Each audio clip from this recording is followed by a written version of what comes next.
Two women are murdered days apart in Harris County, Texas, but after 20 years, their cases remain unsolved.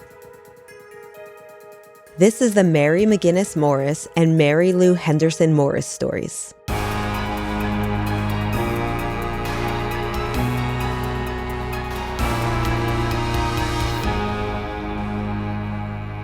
Hi. Sorry, hi. Okay. Hi, sorry. Well, we've seen each other, but... yes, I know. Are these going to be connected by the names? Well, I can't give that away just yet. Okay, but sorry. what I can tell you is that this case has really consumed me over the last few weeks because it's just so bizarre. And most importantly, both cases are unsolved, which is the real reason why I am choosing to cover it, because obviously we love to bring more awareness to cases that still need some sort of closure. How did you hear about these? To tell you the truth, this has been on my list probably for 4 years. I've heard of this story years and years ago, maybe from Generation Y or, one of my earlier podcasts I used to listen to years ago when I had more time. And as you heard in the intro, we have two women at the center of today's story with almost identical names. So what we're going to do is we're going to be starting with Mary Lou Henderson Morris. And then we will talk about the other Mary. I don't think I know their names either. I don't think I've heard these names. Okay. I'm already on the edge of my seat, just so you know. Okay. All right. So Mary Lou was born on August 16th, 1952 in Harris County, Texas. And that's like right outside of Houston, Houston suburbs. While not much is known about her early life, we know that at some point she got married and had a daughter named Marilyn. And then later she would divorce her first husband. In 2000, at the time of the events that we're discussing, Mary Lou was married to a man named Jay. This is her second husband. Okay. And she had also just become a grandmother after her daughter Marilyn welcomed a baby girl. And Mary Lou was also a great career woman, as in 2000, she was finishing her 15th year with Chase Bank as a loan officer. And this was a job she absolutely loved and a job that she was quite good at. She and Jay resided in the Houston suburb of Bayton, where Mary Lou was described as sweet and hardworking. She really is just one of those people who got along with everyone. But this, unfortunately, would not protect her from being the victim of a horrific murder. On the morning of October 12th of 2000, Mary Lou left for work around 6 a.m. as she normally did. As he did, Jay walked her to her car to say goodbye, and she headed in the direction of a nearby gas station. Although the couple often checked in a lot during the workday, Mary Lou had accidentally left her phone home that day, so Jay wasn't able to reach out to her. And I want to point out that this was in 2000. So today, I think leaving a cell phone home, we would turn around. You wouldn't be able to get very far with your day if you didn't have your cell phone. True. But I don't think in 2000 people were as tethered to their phones. I don't think it was as big of a deal. Right. Plus, he knew where she was. She was at work. Yeah. So he knew he could call her there. And around noon, as he normally did, he called her at work to see how her day was going. Okay. But she didn't pick up. He didn't really think anything of it because maybe she was on her lunch break. Maybe, who knows? It wasn't. Oh, so this isn't, I was thinking he called the bank and she wasn't there, but it's just like a personal line, right? I guess. It just says she didn't pick up. So yeah, it makes me believe it was like her desk phone. Okay. But then around 2 p.m., Mary Lou's supervisor called Jay to ask to speak with her. However, Jay didn't realize it was the supervisor. So he told the person on the phone that his wife was at work. The strange thing is the person on the other end hung up and didn't say anything else. Really? So this seems a little strange because if it was the supervisor and Jay said she's at work, wouldn't the supervisor say, no, she never made it to work? So just to play devil's advocate. Oh, okay. Wait, hold on. Or why didn't the supervisor inform him that she wasn't at work? Why didn't Jay ask questions? I don't know. But what were you going to say? I think your explanation makes more sense. I'm just saying, like devil's advocate, if I had called someone and said that, they're like, she's at work, I'd be like, uh-oh, maybe I just busted them on something. Like maybe That's funny you say that because I have heard that given as an explanation that perhaps she was having an extramarital affair and the person's like, oh, I don't want to get involved.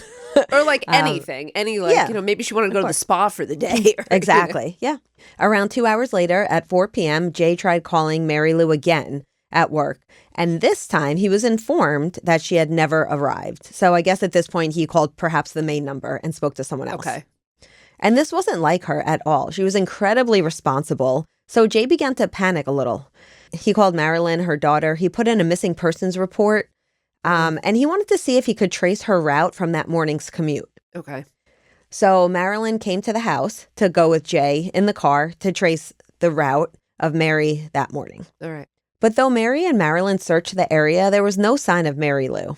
About an hour after Jay filed that missing persons report, the police got a call about a burnt-out car that was smoldering in a remote area. Now, where the car was, it was surrounded by a gate and a lot of dense trees.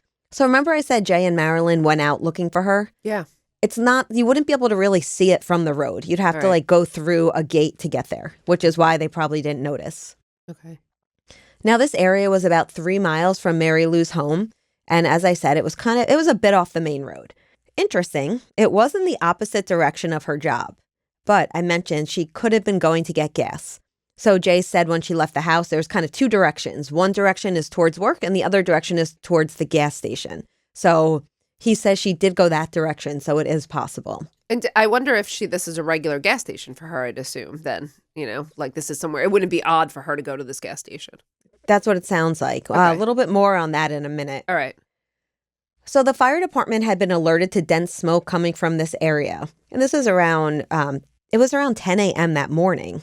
However, the call was dismissed as burning leaves and nobody was investigated. Nobody investigated. Mm-hmm. This might seem strange, but from what I read, there was often a lot of brush fires in the area or just people that would set fires in their backyard. So when there were little smoldering fires, it was often not investigated. Okay. However, 7 hours later, the police got this report of a burning car, and that's when they found out it was more than just a smoldering small fire.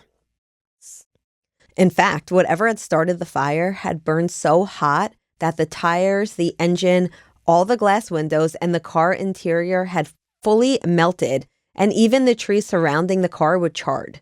Oh, my goodness. So this was a very, very hot burning fire. Yeah. In the passenger seat, I did say passenger seat, police found human remains that had been so badly burned, most of what was left was ash. And the only way to identify the victim would be through dental records. It would take several hours of sifting through the wreck to even figure out that the car was even Mary Lou's car. It would be 3 days. The family was pretty certain that this was Mary Lou, based on the fact that it was her car she was missing. But it would take 3 days for dental records to confirm that the badly burned body was in fact that of Mary Lou's. What an agonizing wait. Poor family. Yeah. And the fire was clearly not accidental. Right. It had burned too hot for gasoline to have ignited it. So there was some other type of accelerant that had been used. Okay. But the big question is who would have wanted Mary Lou dead? Mm-hmm. That was the part that was the most baffling. Mm-hmm. Because as we know, victimology is often where we start. Yes. Who did she know? What was she doing? And they couldn't find anything. She had no enemies. And aside from a gas station attendant saying that someone with her description had pumped gas that morning, there was no other evidence of her morning routine. No surveillance at the gas station or anywhere else? No, because by the time the police went to check the gas station's footage, it's already recorded over. The tapes had been recorded over. Okay. I don't know how long this was. I don't know why they didn't check right away. Right. Who knows? Now, an early theory was that Mary Lou may have been carjacked or robbed while at the gas station. Yeah. But again, without the tapes, this was really difficult to prove. And the evidence at the scene didn't really support this theory anyway. Because while a few of Mary Lou's belongings were missing and her purse was gone, her diamond jewelry was found amongst the ash.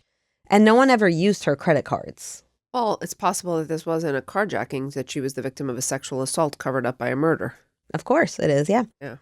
Something that was considered odd at the beginning was that her wedding ring was missing. Oh. I think there's 2 possible explanations here. Perhaps it was overlooked in the evidence collection. Uh-huh. Perhaps she didn't wear it. Perhaps she took it off and put it somewhere else. And it also could have vaporized, depending on what kind of metal it was. Yeah. It could have literally evaporated in the fire. Right. We're going to come back to the ring, which is why I kind of spent a moment on it. Okay. So investigators really didn't have much to go on because the fire had burned up any forensic evidence. There were no bullet casings at the scene. There was simply nothing to go on. According to detectives, quote, whoever did this took a great deal of time to seclude her in that area. Someone went to the trouble to make sure there was absolutely zero evidence left. Yeah. Okay, so what could investigators do? Again, they looked into her personal life, but she was well loved in her community. Her and Jay had a loving marriage by all accounts. I think they were only married a couple of years. It was a second marriage for both of them. And police couldn't even consider Jay a suspect because he had a credible alibi for that day. He was actually a few towns over talking to someone about buying a horse. Mary was an avid equestrian. So I don't know what surveillance was like then. It's 25 years ago. It's like the in-between time of surveillance. Like, because I'm thinking maybe not just the gas station, of course, but other storefronts, cameras, like Easy Pass, tolls. Like, I would think that's the only route for investigators at that point, but I don't know. Yeah, and because Jay's the husband, people were still looking at him, although he had this alibi. Some people pointed out the direction of where he was traveling, he would have had to go right past Mary's smoldering car, but he told police that he did not see it when he was driving. And around the time that somebody made that call at 10:20 to 911 saying that they saw this fire was pretty much the same time that Jay would have been passing the area, and he said he just simply didn't see it.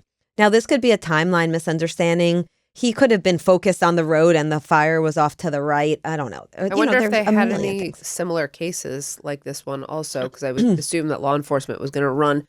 I know you said this is about two people, but I assume they would run it through to see if there were any other similar crimes that were happening. Yeah.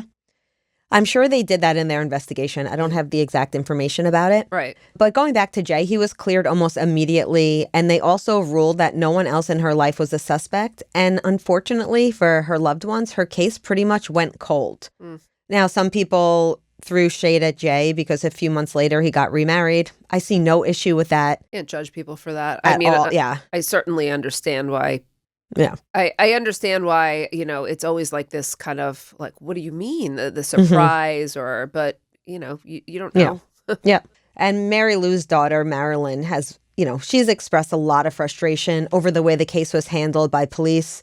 And even to this day, you know what she was on? She was on Murder in My Family with Mike Morford. Oh, was she really? Yeah. Uh-huh. Oh, and, okay. We do Campus Killings out one of our other podcasts, and Mike Morford is a producer on that show. Oh, wow. Okay. I did not know that. No.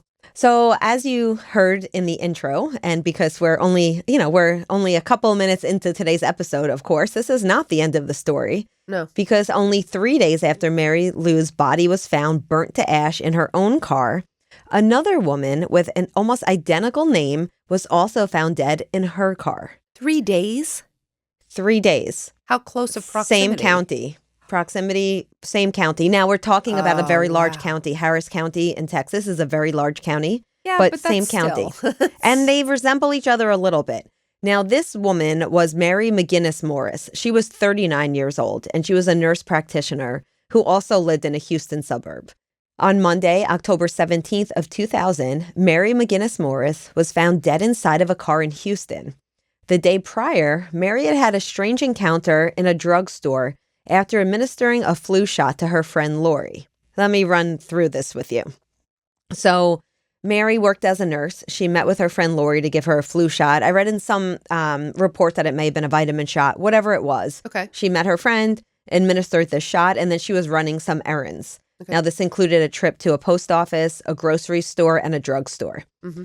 While she was at the drugstore, Mary encountered a man who was making her uncomfortable.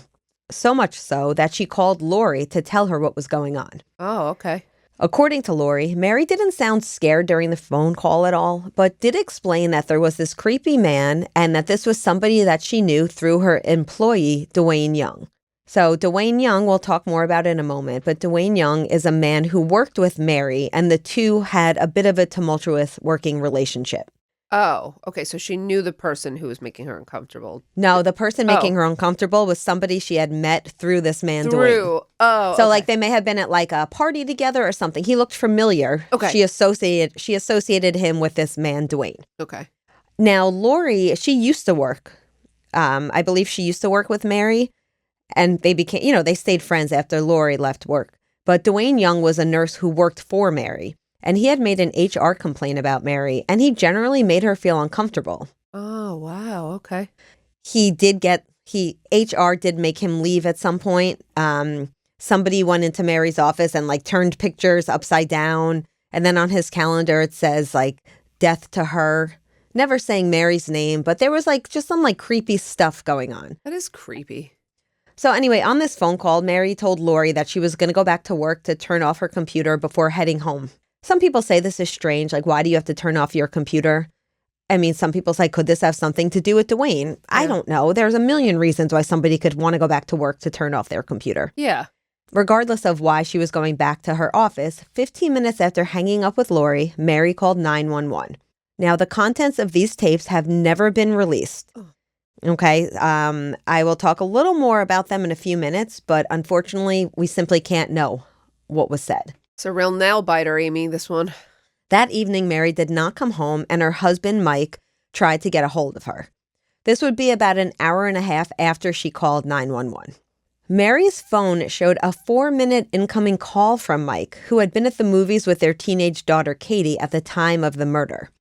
Now, Mike insisted that he never reached his wife, and it just rang and rang. The phone company insisted that the call was actually connected. So let me explain this a little bit. Right. You know, if you call someone, their voicemail often picks up. Yes. Quickly, right? Yeah. He's saying for 4 minutes, it just kept ringing and ringing and ringing, and he stayed on the phone. 4 minutes is a really long time to just listen to a ring. Really long time. The phone company says, nope, there was a 4-minute connected call that occurred. Now, this seems a little strange. Could it be spotty coverage? Could it be a mistake? Who knows? Mike says when he couldn't get a hold of her, he called 911 to report her missing. Okay. But then it wouldn't be till the next morning where a motorist called 911 after finding Mary dead in her car. Okay, wait, now, I'm sorry. Yeah. So he says that he called 911 to report her missing. And then he the did. next but then the next day she was found. Got it. Okay. Correct. Yep. Sorry, there's a lot of players here. No, yeah, I just had to think about it. So unlike Mary Lou, her car had not been burned. She had been found in her car, though. That's a similarity. This Mary had been badly beaten and gagged and had a single gunshot wound to the head. And the gun used to kill her was determined to be her own gun. Her own gun. In fact, Mike, the husband, informed police that Mary had bought the gun 2 weeks prior, and she had been keeping it under the seat in her car. Well, why did she buy it? Okay. Why did she buy the gun? Well, colleagues told police it was because Mary believed that Dwayne was a danger to her. So she had the gun to protect herself. I have to imagine he's going to be one of their top suspects then, and who they speak to first, other than her husband. So Mike also told police that his wife had come home from work one day and said she needed a gun for her own protection. He says he went over with her the handling and the use of the gun, and that when they were finished, she asked him to place the gun in her car under the driver's seat. Mary had told her supervisors at work about her fear of Dwayne, and they told her not to come into work on Friday the 13th. And when Mary stayed home, Dwayne allegedly started asking where she was, and he was escorted out of the building.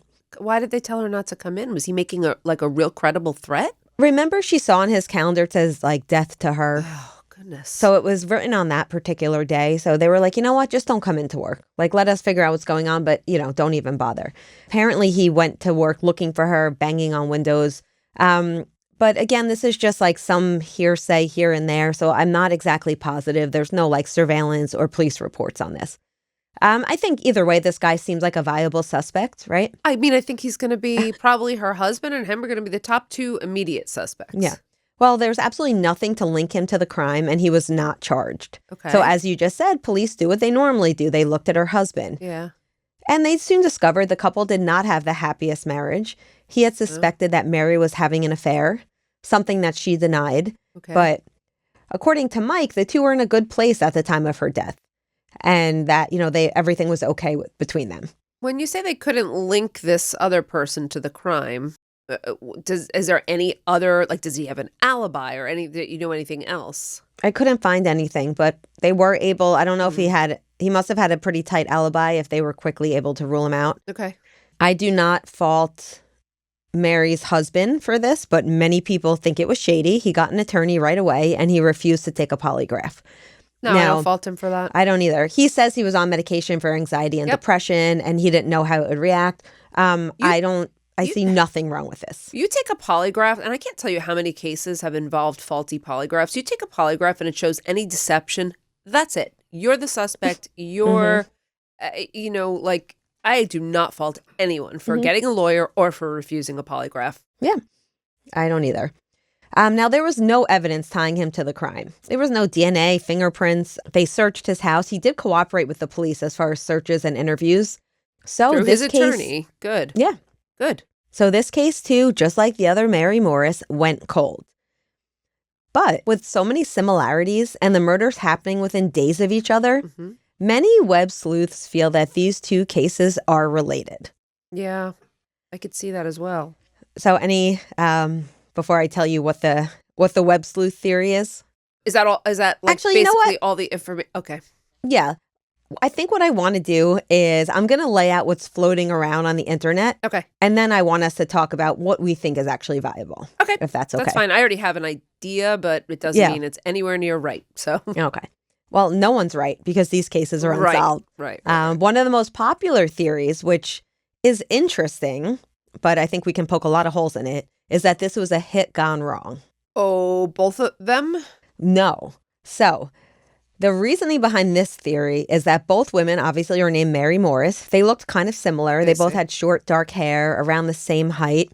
Yeah. Is it possible that someone put a hit on Mary McGinnis, the second Mary, but the hitman killed Mary Lou by mistake, so that the hitman then had to go back out to kill the correct Mary? I mean, what are some reasons for this theory? Well, number one, Mary McGinnis was killed in the middle of the afternoon while out running errands. I mean, she and Mike were allegedly having marriage troubles. Her friend Lori reported that she had heard somebody call the Houston Chronicle claiming that the murder of Mary Lou Morris was a mistake. This is one of these, could be rumor, could not be rumor. Was there evidence of sexual assault? No, not that they were able to find. Okay. So again, Lori, Mary's friend, said that the Houston Chronicle said somebody called and said, we killed the wrong Mary Morris. Okay, but I've never seen this further corroborated. So it could be totally nothing, or it could be something. But even if it was true, it doesn't make much sense. Why would somebody call the paper to tell them that they messed up the would-be killing of the correct Mary Morris? Doesn't actually make sense. I mean, that part doesn't make sense. Okay, keep going. So both women apparently were missing a wedding ring. So could it be that the hitman was told to take the ring to prove that the job was done? But then there was some other reports that said actually Mary's daughter ended up she had the ring. So they claimed that it was missing, but then it turned up in the house. So there's a lot of again, it's hard to know what's rumors and what's actual, what's real. There's some speculation that, remember that 4-minute phone call that Mike made after Mary was supposedly dead? Could that have been him confirming the hit? Was he talking to the hitman at that point? Okay. But I see a really big hole in this theory, and I'm curious what you think. Yeah, yeah, go ahead. Go ahead. Mary McInness was killed by a gun that was under her seat. Right. Now, is it likely that a hitman would would go to a job without a weapon and use a gun that they find at the scene? No, I mean, that's one of the big holes here. However, it's also, it could be that someone brought a gun to the scene, but she pulls out a gun, they grab it, and in that kind of altercation, her gun is used without it being planned. But that's exactly what I thought. Yeah. Or Mike could have said she has a gun under her seat. I just thought the same thing. I'm like, someone told that. Yeah. So that was immediately what I thought, that whoever came knew there was a gun under her seat. Yeah. The other issue I see with this hitman theory is that Mary Lou's murder shows no signs of it being a hit. It seems very personal. It seems that someone went through a lot of trouble to lure her off her normal routine and then cover it up. Okay. It just seems like maybe overkill for a hitman. Yes. You mean the beating, because there was a beating. No. So I'm talking about the fire, the really intense fire. Oh. The first Mary. I mean, the second Mary is definitely personal too. The intense fire covers up the crime, though. The fire's the cover-up to get rid of the evidence. Yeah, I guess you're right. Maybe I'm mixing my Marys. Maybe it makes more sense to say that Mary, the second Mary, hers was personal, because we don't actually know the injuries of the first Mary. Yeah. Because the car was burned so badly. I mean, a beating is more personal to me, I think, but I think you're right, and I think I'm just mixing up my Marys. I think I already did that already, because, yeah. Yeah. And then some say, well, could the news of Mary Lou's death have encouraged Mary McGinnis's killer? I mean, it kind of seems weird, like, as in, so this theory would say somebody wanted to take advantage of the fact that another Mary Morris was killed to throw off police. Sounds super far-fetched. So take advantage of. So one of the things I thought of. Yeah. Well, actually, are there more theories? I mean, a third theory, and one that I think I'm leaning towards, is that they both could have just been victims of a violent act. I think maybe the second Mary could have been a victim of domestic violence. The first Mary could have been domestic violence, could have been a random occurrence. Who knows? Or is one of the crimes to cover up the other one and to throw police off and alert them, think there's a serial offender? So let's say there is a hit, someone hired a hitman. But it's going to come back to the husband. Well, we'll kill someone else. We'll make it look like similar. There's a pattern. There are two Marys. They're the same. This will throw police off completely. Yeah. I have heard of cases where that is used. So I wonder if perhaps if that's also a possibility. I would probably lean more towards that than this is a coincidence. I understand. Really? Well, let me tell you one other so the prosecutors did a two-parter on this. And they did like some side research, and they looked to see like how many Mary Morrises there were in that area. Don't tell me and interestingly, like there's a lot. Okay. Because that's like, I don't think it's as big as like the New York City metropolitan area. I forget. I think it's like 3 million people that may have been in that county. So we're talking about a very large county, and I want to say almost a dozen Mary Morrises. So we're not talking about just two people with the same name. I don't you buy still it. don't buy it. No. So interesting. No. Okay, let me tell you. I realized I never told you how this actually became, how they figured this connection out. Now, it was the same county, but different detectives on both cases. Mary's daughter, the first Mary, called the funeral home to ask for her mother's jewelry back. Oh, gosh. And they were like, oh, yeah, she's not buried yet. And she's like, no, my mom's funeral was yesterday. And they're like, no, we have her body right here. And like, it took them a while to figure it out. And that's when they realized that there were these two women with similar circumstances. Also, just because both of the spouses were considered not suspects, it doesn't mean someone else in their lives couldn't have done it. Doesn't mean that they couldn't have done it, right? Yeah. And it doesn't mean I still don't know the alibi for this one guy who was harassing this woman. I think they're connected. I think that it's not coincidence. So Matt took a look at this case, Abby's husband, Matt, a friend of the podcast, and he said he doesn't think that it was just a coincidence either. I knew I liked Matt. I've always liked Matt. No, I just can't. I don't know. My gut. Yeah. So what are you leaning towards more? Like someone who, like somebody killed the first Mary and then they found a second Mary? Or, I mean, like who was the initial target? The second Mary? Yeah, the second Mary. But then they used the first crime as a cover up. And it may have even been in the second case that they meant to set a fire, but could not under certain circumstances. There might be things don't always go as planned. So it's possible. But I think they were trying to set up a situation where these crimes look the same and set up the idea that there's a serial offender and it's not just one. I think that's a valid point. I hadn't considered the fact that maybe they had intended to set a fire, but stuff happens, I don't know. I think we're going to get a lot of emails or suggestions about this one.